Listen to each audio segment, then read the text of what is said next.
Magandang araw po sa mga kaibigan po natin dyan na mahilig sa sounds na ito po ang aming aparato na Master The Big One 2000 bass at Master The Big One 50 bass na kung saan po ay ni-upgrade namin. Mas pinalakas pa po namin ito at may lalabas pa po kaming 5,000 bass. Ito po, pwede na po kayo makipagsabayan sa malalaking sound system pag mayroon po kayong ganitong katulad ng aparato naming walang kasing lakas.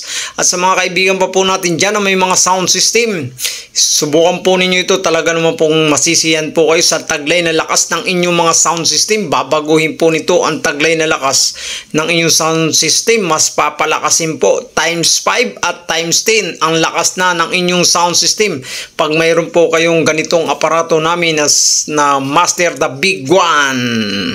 Pinalawak pa po namin ang tunog ng aming aparato na Master The Big One 2000 bass at Master The Big One 50 bass na kung saan po'y pinalawak po at pinalakas. 100 meter po yumayanig habang lumalayo po kayo, lalong lumalakas ang bass ng inyong sound system pag mayroon po kayong aparato naming Master The Big One 2000 bass. Kalahating guhit lang po, yumayanig na po ang tunog ng inyong mga sound system. Kaya po, wag ka na pong magpahuli para po kayo hindi po kayo mapag-iwanan sa lakas ng mga bass ng inyong mga kalapit na malalaking sound system. Pwede na po kayo makipagsabayan sa mga malalaking sound system pag mayroon po kayong ganitong aparato na